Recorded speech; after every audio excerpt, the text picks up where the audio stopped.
Waaqayyoo maqaan isaa eebbifamu obboleeyyan koo hordoftoonni miidiyaa Shaaloom hordoftan hundi keessaniyyuu nagaa Waaqayyoo lafa jirtanii hunda keessaniif yaa baay'atu maqaa Waaqayyoo kan eebbifame haa ta'u. Guyyaadhaas Waaqayyoo carraa nuuf kennee fuula Waaqa afuutti sagalee Waaqayyoo kana wajjin barachuudhaaf carraa kan arganne jirra. Maqaa Waaqayyoo haa eebbifamu. Lafa jirtanitti nagaa Waaqayyoo isiniif haa baay'atu. Kanaaf yerootti fayyadamuudhaaf hundi keenya yuumee macaafa guyyaadhaa wajjin keessaa barannu keessaa macaafa ergaa Tasalonqee tokkoffaa boqonnaa 4 lakkoofsa 1 irraa iddoo jirurraa hundi keenya iyyuu yeroo muraasa wajjin baranna. Macaafichi akkana jedha. Maqaa Gooftaatiin nan dubbisaa. Akkas jedha. Obboloota nanaa kanarraa kan hafe immoo Waaqayyoon gammachiisuudhaaf attamitti jiraachuun akka isin irra jiru barumsa nurraa argattaniittu. Akkuma amma itti jirtan iyyuu caalchiftanii akka itti fuftan maqaa Yesuus Gooftaatiin isin in kadhanna. Isin in gorsinas. Waan gochuun isiniif ta'u maqaa Gooftaa Yesuusin gorsa akka isiniif kennine in beektu. Waaqayyoo halaalummaa irraa fagaattanii qulqullummaatti jiraachuu isin irraa in fedha jedhee dubbata. Maqaan Waaqayyoo kan eebbifame haa ta'u. Iddoo kana mata duree akkas jedhuun isin tajaajilaa hordoftoonni miidiyaa Shaaloom hordoftan hundi keessaniyyuu jireenya Waaqayyoon gammachiisuu mata duree jedhuun isin tajaajilaa. Waaqayyoon gammachiisuu bara keenya keessatti wanta baay'ee gammachiisuun bara baay'atetti Waaqayyoon osoo hin taane garaa namootaa gammachiisuun jireenya namootaa gammachiisuun fuula namaa afuutti wanta gaarii hojjetaa. Nama gammachiisuun bara baay'ate kana keessatti an guyyaa hadhaa macaafa kana iddoo kanatti gaafa isin barsiisu gaafa ergaan kun keessa koo guutu akkas jedheen isin barsiisa. Waaqayyoon gammachiisuu haalaa miti. Namoota nu wajjin jiran irraa barumsa namaa irraa beekumsa namaa irraa Waaqayyoon gammachiisuu mata duree jedhuun isin tajaajila. Kanaaf iddoo kanatti akkuma amma ilaalle jenne ergamaan Phaawulos saba Tasalonqeedhaaf ergaa kana gaafa barreessu waa tokkotti dubbata. Lakkoofsuma tokkorraa kaaftanii yeroo ilaaltan obboloota nanaa kanarraa kan hafe immoo Waaqayyoon gammachiisuudhaaf attamitti jiraachuu akka isin irraa jiru barumsa nurraa argattaniittu jedheetiin barumsa kanaan dura Waaqayyoon akkamitti akka gammachiisuu qaban Waaqa kanaaf akkamitti akka jiraachuu qaban Phaawulos ergamaan kuni saba kana barsiisee ture jira. Kanaaf itti deebi'ee alammaffaa gaafa isaan yaadachiisu dubbii kana akka jedhaan akkamitti Waaqayyoon gammachiisaa jiraachuun akka isinirra jiru akkuma dura beektaniyyuu ammallee itti cimsitanii akka hubattanii fi Waaqayyoon gammachiisaa akka deemtan isin gorsinaa jedhee dubbata. Maqaan Waaqayyoo kan eebbifame haa ta'u. Haaleluyyaa. Yesuus bara baraan haa eebbifamu. Kanaaf obboleeyyan koo baay'een kennaa bara jireenya kennaa bara Waaqayyoo carraa nuuf kennee tajaajilaa jirrutti eenyuun gammachiisaa jirra. Tajaajila kennaa namatu gammadaa jiramoo Waaqayyoo Gooftaan ardiif samii uumee uumaan qulqullaawaan samitti jireenya kennatti gammadaa jira. Waaqayyoon gammachiisaa jirra. Kanaaf Phaawulos waa'ee jireenya namoota nama jaalachuu yookaan nama kabajuu nama gammachiisuu osoo hin taane waa'ee jireenyaa Waaqa kabajuu akkamitti Waaqayyoon akka kabajuu qaban iddoo kana gaafa isaan gorsu argina. Kanaaf obboleeyyan koo Waaqayyoon akkamitti gammachiisuu dandeenya? Waaqayyo eenyutti gammada? Jennee gaafa laallu macaafuma kanarratti Waaqayyoon akkamitti gammachiisuu dandeenya? Maaliin Waaqa gammachiisuu dandeenya? Qabeenya qabnu hootee Waaqayyoon qabeenyi hunduu warqii birriin kan isaati. Kun isa gammachiisuu hin danda'u. Beekumsi keenya Waaqayyoon gammachiisuu hin danda'u. Maaliin Waaqa kana gammachiisuu dandeenya? Jennee gaafa laallu Phaawulos saba kanaaf gaafa barreessu lakkoofsa 3 kanarratti yeroo ilaaltan Waaqayyo halaalummaa irraa fagaattanii qulqullummaatti jiraachuu isinirraa fedha jedhee dubbata. Maqaan Waaqayyoo haa eebbifamu. Kanaaf Waaqayyoon qarshiin kan kee hin gammachiisu, beekumsi kee hin gammachiisu, raajiin kee hin gammachiisu, lisaaniin kee hin gammachiisu.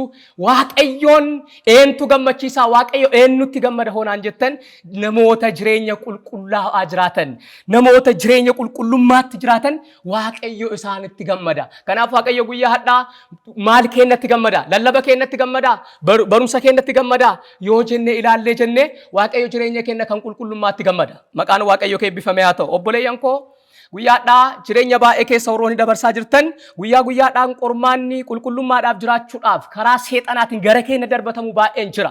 Akka nuti qulqullummaan jireenya keenyaa Waaqayyoon hin kabajne wanti jireenya keenya balleessuuf nu qoran bitaa mirgarraa nu darbataman baay'een isaanii hin jiran. Garuu waa tokko isinitti himuu barbaada. Jireenyi qulqullummaan fuula Waaqayyoo afoo jiraannu Waaqayyoon biratti gatii guddaa qaba. Obboleessa koo obboleetti too yeroo kana miidiyaa kana ka hordofaa jirtu waa tokko sitti hima. Wanti tokkoyyuu Waaqayyoon gammachiisu, Waaqayyoon itti tolu, wantoota baay'ee karaa baay'ee Waaqayyoon tajaajiluu hin dandeenye sirriidha. Waaqayyoon namoota wajjin jaalalaan gaafa jiraannu hin jaalata sirriidha. Waldaa wajjin jaalalaan jiraachuu qabna sirriidha. Obboleeyyaa wajjin jaalalaan jiraachuu qabna sirriidha. Kanarra kana feen Waaqayyoon jireenya gammachiisu jireenya kam yoonaan jettan jireenya qulqullummaati. Waaqayyoon humna qulqullummaa nuuf haa baay'isu. Kanaaf qulqullummaa jecha jedhu kana ofii kennaan waan fiduu dandeenyu miti. Beekumsa kennaan fiduu waan dandeenyu miti. Ayyaanni Waaqayyoo gaafa nurraa buufate, humni Waaqayyoo gaafa nu gargaare jedhee isaaf jiraachuu dandeenya. Qulqullummaan ijoollota isaaf jiraataniif, tajaajiltoota warroota sirriitti barsanii fi warroota sirriitti lallabanii miti Waaqayyoon kan gammachiisan. Sirriitti qulqullummaan Waaqayyoof warroota jiraatanitti Waaqayyo gammada. Bara kana keessaa wanni qulqullummaa bara hin lallabamnetti, bara namni hunduu gubbaa irra bara deemu kanatti waa tokko sitti hima. Waaqayyo gaafa dhufee jedhu jireenya qulqullummaa sirraa barbaada. Jireenya qulqullummaa nurraa barbaada. Bara Waaqayyo nuuf kenne kanatti jireenya qulqullummaa hagam jiraanne Waaqayyoon gammachiifneerra. Waaqayyo isa kana ilaala. Waaqayyo jireenya keenya miizanarra kaa'ee ilaala. Waaqayyoon sobuu hin danda'amu. Nama sobuun hin danda'ama. Tajaajilaa sobuun hin danda'ama. Paasterii waldaa sobuun hin danda'ama. Fakkeessuun hin danda'ama. Waaqayyoon afoo wanti ittiin fakkeessine afoo isaatti isa sobnuun tokkos hin jiru. Waaqayyo jireenya keenya ilaala. Waaqayyo dubbii keenya osoo hin taane, dubbii afaan keenyarraa dubbatamu osoo hin taane, jireenya keenya dhoksatti lafa Waaqayyo nu argine jireenya nuti jiraannu ilaala Waaqayyo. Maqaan Waaqa keenyaa kan eebbifame haa ta'u. Baay'een keenya waa'ee qulqullummaa gaafa laallu, jireenya keenya keessatti waa'ee qulqullummaa gaafa dubbatamutti namoonni baay'een namoota afootti qulqulluu fakkaatu. Jireenyi isaanii kan dhoksaa garuu kan biraati. Jireenyi xuraa'ummaan guuteedha. Waaqayyo jireenya qulqullummaatiin nu haa gargaaru. Waaqayyo humna qulqullummaa nuuf haa baay'isu. Kanaaf Waaqayyoon akkamitti gammachiifnaa isa jedhuuf tokkoffaa jireenya qulqullummaatiin deddeebuudhaan Waaqayyoon gammachiifna. Lammaffaa Waaqayyo maalitti gammadoo jettan lakkoofsa 9 irratti yeroo laaltan waa'ee obboloota jaallachuu immoo isiniif caafuun barbaachisaa miti. Maaliif kanaan dura waa'ee obboleeyyan jaallachuu baay'ee waan irra deddeebi'ee barsiisee jiruuf kun isiniif barreessuun iyyuu barbaachisaa miti. Ammayyuu garuu wal jaalachuun akka isin barbaachisu Waaqayyo isin barsiiseera. Waaqayyo irraa barattaniirtan. Kanaaf jaalalli kun ammallee jidduu keessanitti haa cimu jedha gaafa inni gorsu argina. Kanaaf Waaqayyoon maaltu gammachiisa honuun jettan jireenya jaalalaan obboleeyyan keenya wajjin, waldaa wajjin, biyya wajjin jiraannutu Waaqayyoon gammachiisa. Waaqayyo ayyaana jaalalaa nuuf haa baay'isu. Kanaaf tokkoffaa Waaqayyoon maalitti gammada gaafa jennu jireenya qulqullummaa keenyatti gammada isiniin jedhee jira. Lammaffaa immoo jaalala obbolummaa wajjin jiraannutti Waaqayyo gammada. Sadaffaa immoo yoo ilaallee jennu lakkoofsa 11 irratti akkas jedha.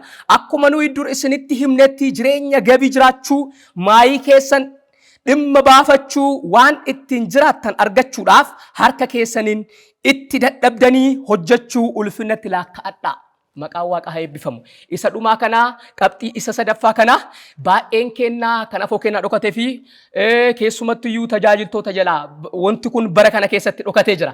Waaqayyoon hojjaa kennatti jireenya hojjaa nuti of dandeenyee humna kennaa hojjannee jiraannutti hin gammada. Maqaan Waaqayyoo kan eebbifame haa ta'u. Hojjetanii of danda'uun, hojjetanii harka ofiitiin dadhabanii jiraachuun jireenya hafuuraa keessatti ilaallamu yeroo baay'ee tajaajiltoota erga jedhamne akka hojjaa hojjetuun nuuf hin eeyyamamneetitti akka jireenya hafuuraatiin alatti jiruutitti lakkoofna.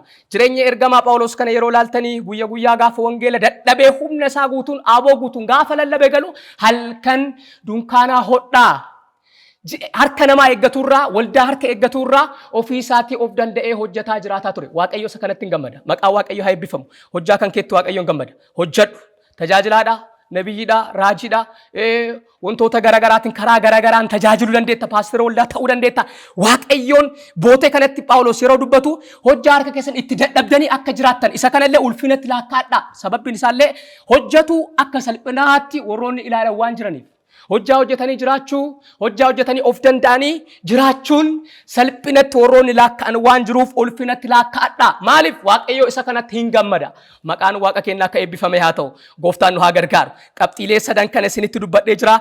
Jireenya Waaqayyoon gammachiisu yookaan immoo Waaqayyoon gammachiisu waaqayyoon akkamitti gammachifna jennee gaafa laallu jireenya keenya halaalummaarraa fagaannee qulqullummaatti jiraachuudhaan waaqayyoon gammachiisuu akka dandeenyu waaqayyo nutti dubbatee jira. Waaqayyo sagalee kana nuuf haa eebbisu. Maqaan waaqayyo haa eebbifamu. Lammaffaa immoo obboloota jaallachuu. Waa'ee obboloota jaallachuu immoo isiniif caafuun barbaachisaa miti jedhee gaafa inni dubbatu argitan. Kanaaf obboleeyyan jidduutti biyya wajjin waldaa wajjin jaalalaan akka jiraannu barbaada. Isa kana waaqayyo nurraa barbaada. Isa kanatti gammada waaqayyoon. Isa dhumaa immoo humna kennaan itti dadhabnee hojjannee of dandeenyee jiraannuun waaqayyoon gammachiisuu dandeenya. Hojjaa kennaa waaqayyoon gammachiisuu dandeenya. Maqaan waaqayyoo kan eebbifame haa ta'u. Gooftaan sagalee kana nuuf haa eebbisu. Kanaaf warroonni miidiyaa kana hordoftan hundi keessaniyyuu nagaa waaqayyo isiniif haa baay'atu. Waaqayyo bara keessan haa eebbisu. Eebbifamaa.